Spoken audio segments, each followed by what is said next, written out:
It is often said that if you want to have sustainability and growth, you need to quantify things.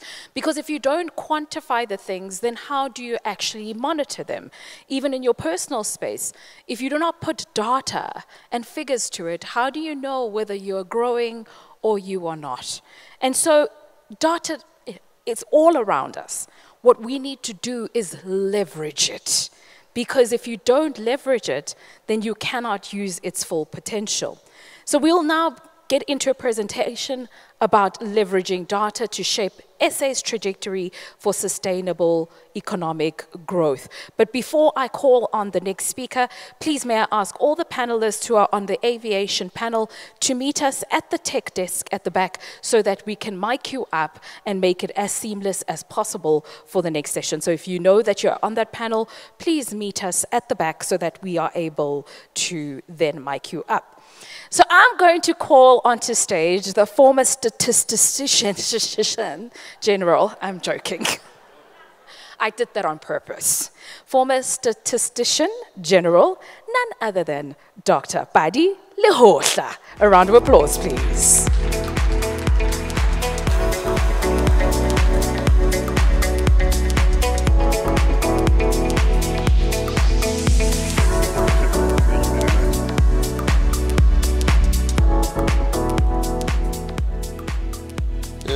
Thank you very much. Let me stand on the protocols. Oh, I see. It doesn't feel heavy, so I can't see it. So I'll be walking around, but let me stand on the protocols that have already been observed in the morning. I am a civil servant at heart. And without spending time on the protocols, let me go on to my presentation. I have a limitation, which is my eyesight. I don't have what you call foresight, and now if you have somebody who doesn't have foresight, do you believe that you can depend on him? This morning, Nobuse called me and I was in the toilet when she called. And it was very difficult to answer her, not because of what I was doing, but I'll tell you later what it is that I was doing. So yes, I'm very happy that I've been invited to this session. I'll try and make it as quick as possible because I have quite a few slides. I have to start with what are the development challenges of the world. And the documentary that we saw here started with a note, humanity. And the development challenges of the world are about humanity. And I've been asked to talk on, I don't know whether it is the title I've been assigned because it was written, I don't know whether tourism matters or tourism matters. So I've tried to cover both those, to talk about what are the tourism matters and how tourism matters. And then what are the current prospects and the poisoned education lake that we drink from, and what needs to be done. Those are the things I want to cover within a very short space of time. On tourism matters, it's what matters, tourism matters, the matters about tourism. It's about how it is defined and how it gets measured. And how does tourism matter, which is tourism matters, is what is contribution to society, what is its humanity value. So the first question is, do women like to travel more than men? Yes, I see them, they do. And they will deal with the power of disaggregation to observe what the evidence we marshal for saying so. I mean, if why is this thing not moving now? Okay. You have to drive through South Africa. You look at these petrol stations at Shell, or even if you go to shopping complexes, you find long queues of women from the toilet. And that's my observation, my statistics, that confirms that women like to travel more than men. Am I pressing this correctly? Oh. But I've had the benefit of looking, well, at the signage from outside. It has this man and the woman, or a girl and a boy. I've never had the privilege of going into the women's toilet to see what the infrastructure looks like in there. I'm not sure whether this moves well. Okay. I've talked about Shell, but I've looked at the toilets. You know, the seat looks like that. And that's what I was looking at in the toilet. I was taking pictures of the toilet, or the toilet seat. And when you start looking closely into those, you find that for every number of toilets, seats, there are equal number of urinaries in the men's side. And only one, I presume, in the female side. And I wondered whether that is not the cause of the queue, the long queues that we observe. So the evidence that I was surmising from the long queues of women at shopping malls everywhere else, I thought is a consequence of them liking to travel more. But it looks like the evidence is that they don't have as many facilities for their relief as are men. Men have a urinary and a seat. So the statistical evidence of that is not that correct. So we have to do something better there. And I thought, oh yes, they stay long in the toilet because they have to powder their face, their nose. But another interesting statistic that I had to do this morning was to find the skewness of the seat of the toilet. And I've been observing this statistic, and it has been very, very amazing to analyze it. That the toilet seat, the seat that you sit on, is skewed to the left. Because, oh, how many of you are right-handed? In here, can you raise your hands, the people who are right-handed? The number is so huge. Those who are left-handed are just a few. Now you can imagine when you sit on a toilet seat, you use your right hand, and then it skews the seat that way. That's what skews the toilet seat in the way it does. Very few do that. And I've confirmed this because I was recently in Jordan, and I did my business there again. I found that the seats of the toilets are skewed to the right because they cannot touch the toilet with the right hand. They have to touch it with the left hand, and then it pushes the seat to the right. So this distribution of toilet seats is very interesting and probably is very useful for tourism statistics. So, having said that, what should we ask are the challenges of the world? The challenges of the world are really about how institutions and regional and urban development influences how we think and how we decide. And understanding that is the most important thing. These tools, as I talk about them, when you look at them, they leave immense gaps in urban development, and they lead to they are consequential in terms of territorial divergence. And the dominant regional and urban development policies are proving less capable of providing answers to these challenges. And even if we use the mixed physical and human capital and technology, they have not succeeded in explaining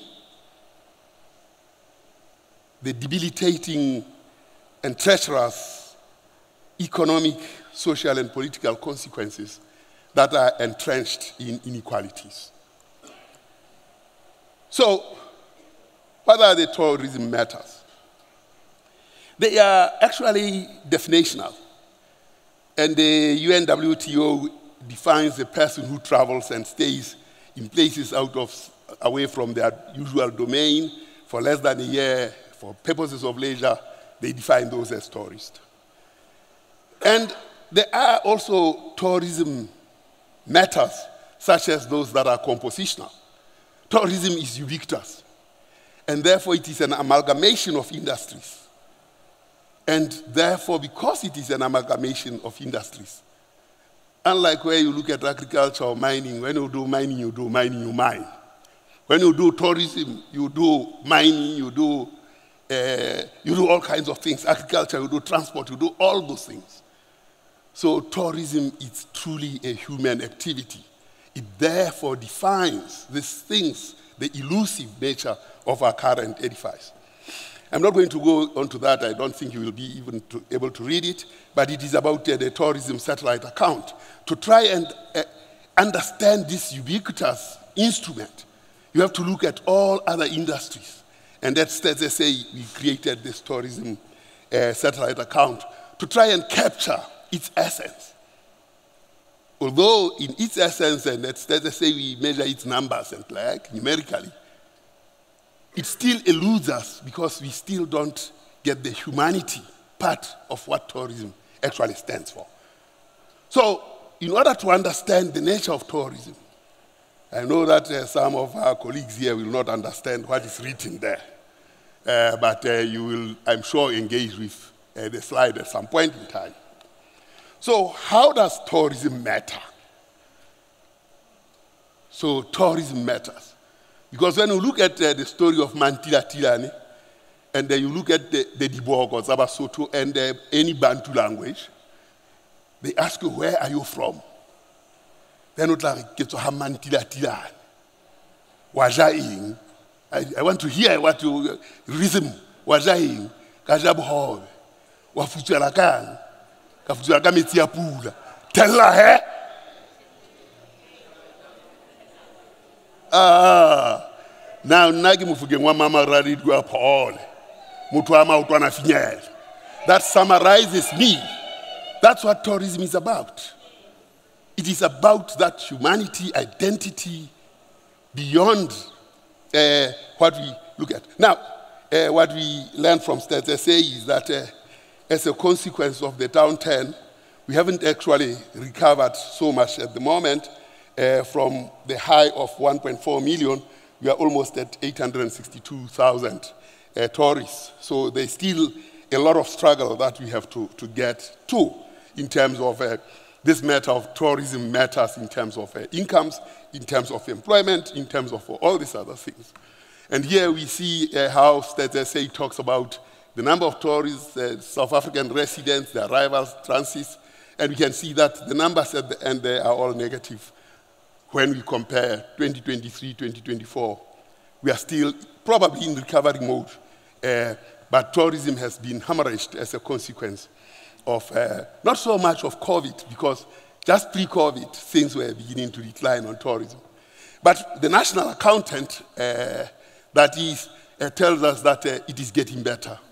When you look at the amount of domestic tourism, look at the amounts there. Of 435 billion in 2022 compared to 2019. So there is, in terms of the aggregation of tourism statistics, there is a bigger contribution. But when you look at the seasonally adjusted numbers for accommodation, you can see that we are still lower than the pre-COVID time, 2019. We are still now in 2024 still at a lower rate, including in terms of revenues. Despite, of course, the rand-dollar exchange that is much more favorable for tourists who find this easier here. Now, Progress talks about these dominant development policies that are proving less than capable of providing answers to the challenges that we have. And as I said, that the strategy based on a mix of physical and human capital and technologies still leave us perplexed by the treacherous economic, social, and political consequences. And the answer for me seems to be in connecting human beings. And tourism is the catalyst for connecting human beings. And therefore, tourism matters. Now, you see, this one is called Urban Function Index and Central Place Index. And it says, oh, Johannesburg is the heart. And then you have got Cape Town, then you've got Pretoria, then you've got Durban, then you've got Sandton, and then, of course, Bochum. My darling is somewhere here in terms of this. So it tells you about how conglomerations function. It talks about concentration, and in that concentration, you also see concentration of wealth, and a concentration of better health. So when you ask people, why is this the case? They say the market does it. The market says it should be that way. Now, markets, when you look at them, they create problems, and they have to be tamed. Because this level of concentration reflects in everything else. And there's a Zipf theory, and they say it's a Zipf theory. We've got to ask more questions using tourism statistics to say, why is Zipf theory the way it is?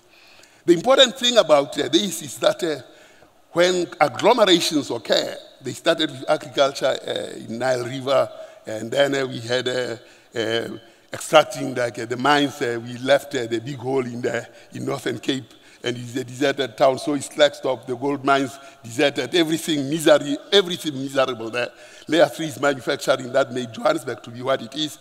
And then, of course, we see Johannesburg becoming a little bit derelict, and we've got real estate, which made Sandton what it is. But then comes information technology, and real estate no longer matters, because people can work from home. So those agglomerations are beginning to disappear. The force of agglomerations is beginning to lose effect. Sandton vacancy rate is very high in the offices there. So is the statistics office in Pretoria, which I managed to build before I left through state coffers. And the statistician general currently, I think, finds it half empty. So real estate is becoming a problem. The key question then, as we think about what drives agglomerations, what drives economies, is what will drive agglomerations of the future? We need to answer that question. Because people can work from home, can work from anywhere in the world.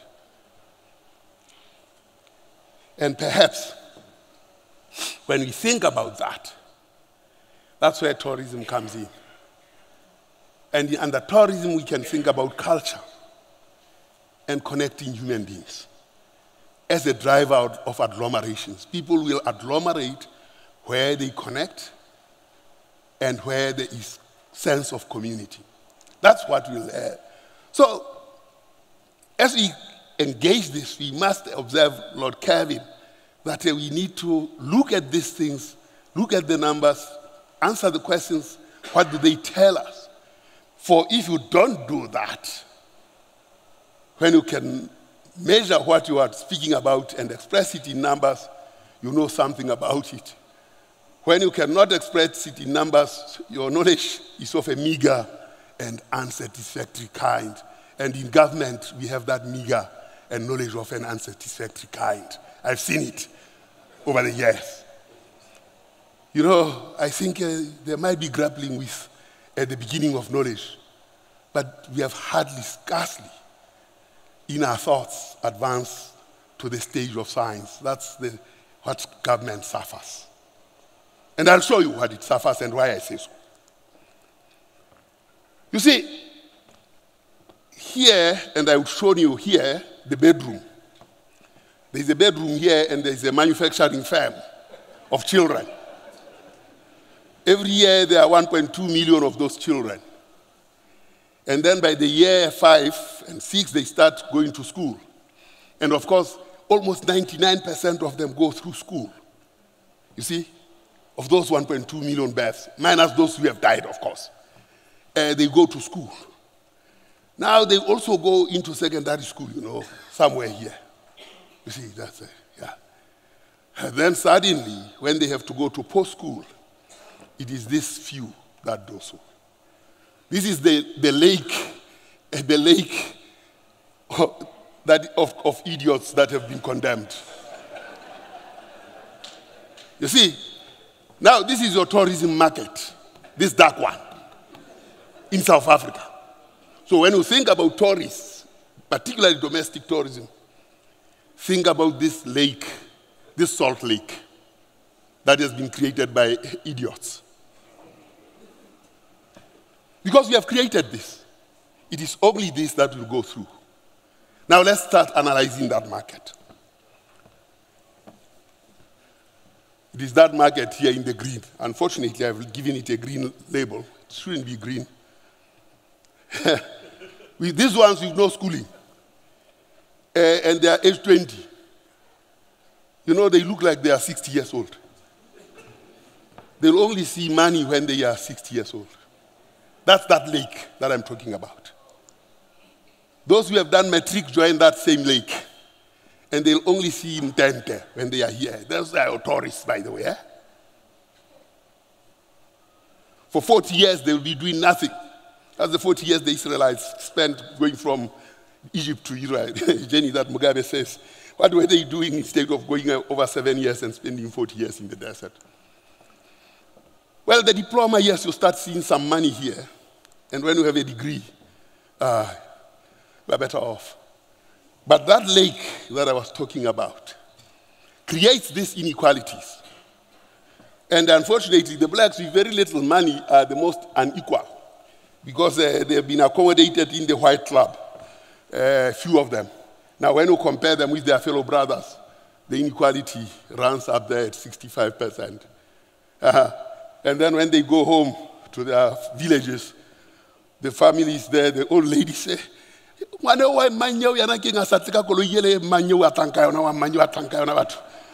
then pushes the inequality, or the English, the white here. No inequality here, they share the same whiskey and everything. The blacks are there. This is the reality of this country. And when we think about tourism as a uniting force of society, we must look at these numbers. That we cannot be united with these levels of inequality and that existence of that lake. That's what we see is this lake of the condemned.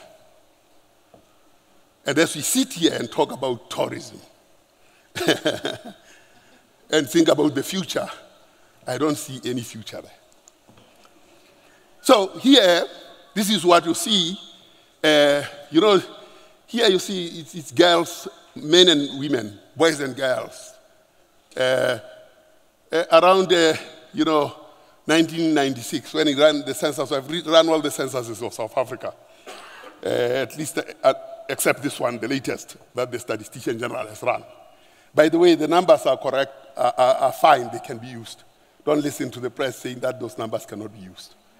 That census has good numbers. I use them.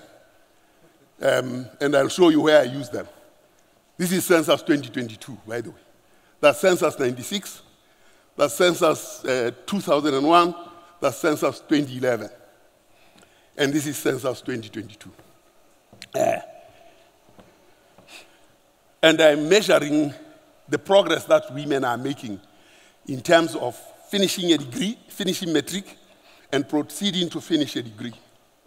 And you can see the difference in enrollment in matric in 1996. The gap is so big. Now that gap closes here in 2001, and women start getting on top of men in 2011. And here they are completely on top.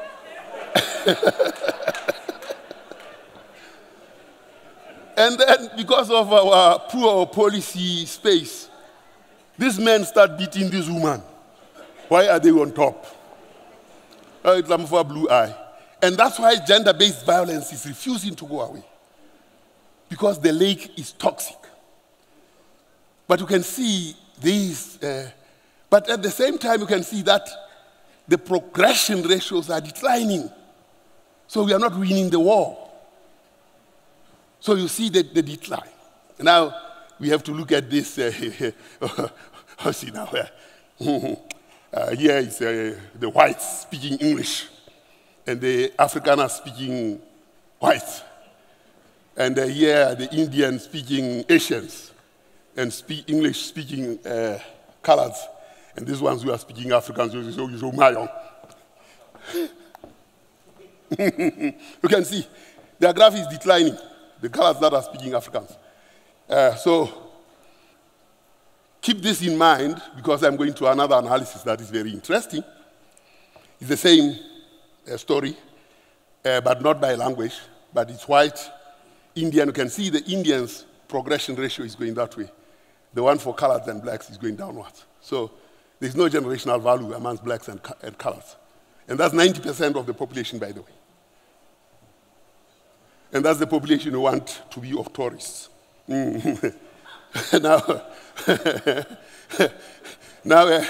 this is by province. So this 90% drags every population by downwards. So Western Cape, Gauteng, and so on. Now it gets interesting when you go into language. Is that language? No, it's the overall. So you see that the market that we are looking towards, that comes out of that lake, is one that is south-facing, that is declining. So we have a serious problem. Of course, this is English degree completion. You saw there that was 70% when you look at white-speaking English, or English-speaking whites. Yeah. Now you have everybody. They have contaminated the whites there. So it's at 30%. The degree completion. I'm one of those who have contaminated the white here. I speak English. And I've contaminated them because when they are white and English-speaking, they perform at 70%. They included me there. So now they dropped the average to 30%. Now the Afrikaners, here they brought the colors in here. And the colors have just dropped the white Afrikaner-speaking people. But look at Venda. Maybe it's because the president is Venda. It's coming very strong. It's still going down, but at least you see it's right close to the whites. Huh? Now, come with all the other languages, including my Sesotho. You remember I was saying to me, now, we fail, you know. We can pass matric, but we don't build. We drop. After matric, we don't conclude degree at the level that is required. If the graph goes up that way, it means you are having generational value. If these graphs come this way, there's no generational value. And this is 2022. So we have a serious problem, and this is 90% of the population, good people. So you see how we got condemned. This is the lake of condemnation. I could talk about other things, social conditions and everything. And while Paulza talks to us, now here is further evidence. Now we are looking at 1994. And we want to see how things progressed by race. Don't call me racist, I'm not. I'm just showing you statistics. See, this is 2016 to 1994. And I was waiting for the quarterly labor force survey to show what has happened by 2024, but I've wasted a lot of time. I tried to work on that, but the Tokoloshi started doing things to me last night.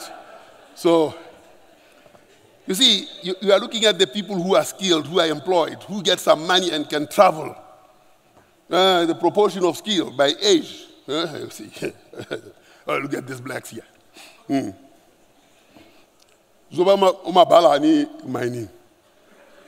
See, this is here. Oh, okay. Now, we move forward. Look at how whites and Indians moved. Blacks here even regressed, 14% as skilled people. They only moved for 40 years from Egypt to Israel. They only moved 9. Look at those guys. They moved in those 40 years. Now we go forward to 2017. You can see the song.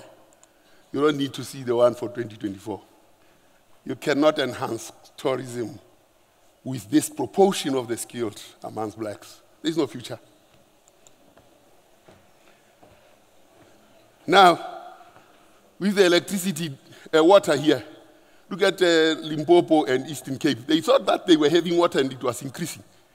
By 2023, or less of them were getting water. They are very thirsty in Limpopo and Eastern Cape. After making a lot of progress from 2002, that progress is, now you add the electricity crisis. I called it the 6 years of management by terror of electricity. People using gas increased, and gas is very expensive. The study by Finmark shows that 38% of the businesses, small businesses in which tourism play, bought this, what is it? Generators. Now suddenly there is electricity. 2018 there was electricity. Marcela Coco was there in Molefe up to 2018. Then electricity disappeared with the writer. Then he's back with Mutato. But people have bought generators. What happens to that capital that they have invested? These were 6 years of terror. And those 6 years of reign of terror, eat at yourselves. Now this is what we have got. No growth. Oh, I'm finished. That's the lake. And of course, this impacts on the young people who do not have educational attainment. 60% of the young people's futures is determined by educational attainment. And you saw that lake. And for poverty drivers, we see that it's unemployment actually increasing as a contributor to poverty, and education as the second one. When we ask South Africans what their priorities are, it's water, electricity, and education is priority number 15. So, we need to look at these vectors and say, what is it that we are going to do? I don't want to spend time, but these are the concluding remarks. And those concluding remarks tell you the story of a dying tourism and when, in fact, at the moment, we need humanity. Thank you very much.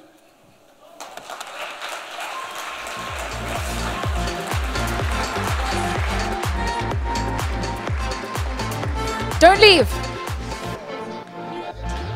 Gifts. People promise gifts, I'm not going to leave. Please don't leave. We're going to see if we can fit in one burning question. One burning question. Oh, there we go. I'm going to run to you quickly. It's good for me. I'm getting my steps in.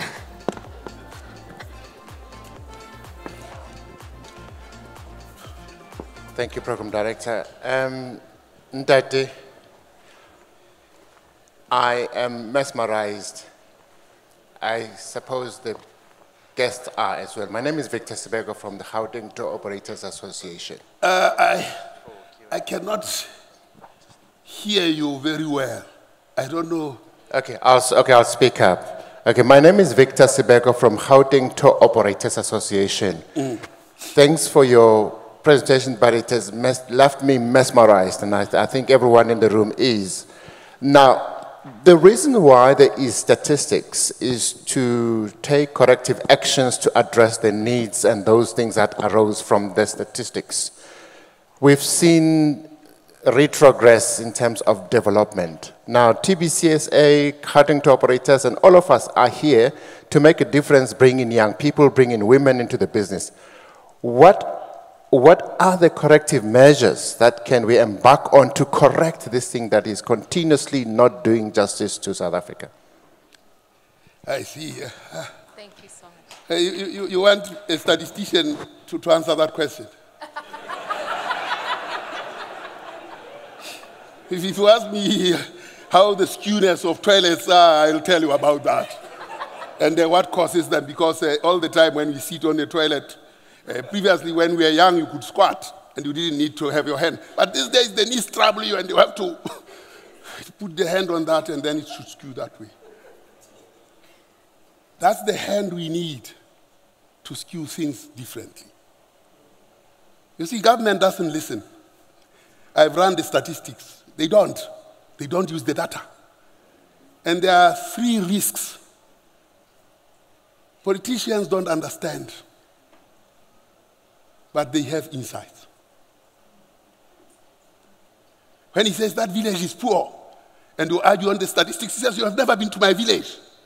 So you can see thinking with the heart and not looking at the data. Very compassionate, but probably of late you don't see compassionate people like Mandela. You see those who want to steal. And that's the problem. Because you need compassion and you need evidence. Those two things together make for a better politician. There are risks to information handling. And we statisticians don't have insight. Well, it's fortunate I've grown in the business itself and I've gained insight. But otherwise, this guy will tell you that's the mean and that's the mean. When you ask, what does it mean? You say, I don't know what it means, but that's the mean. Now, you've got the scientists. The scientists have insight and have understanding, but they don't have power to intervene. That's the space of the politician to intervene. Now, the politician intervenes, and he intervenes wrongly, because the scientist is wasting their time, and the statistician is wasting their time, because they say, you have never been to my village, and you don't know it. I know it better. Yet you have a raft of data that you can use. Now we need to bring these three forces of scientists, statisticians, and politicians. Then where that information is power, and you can transform. Thank you. Thank you very much, my sister.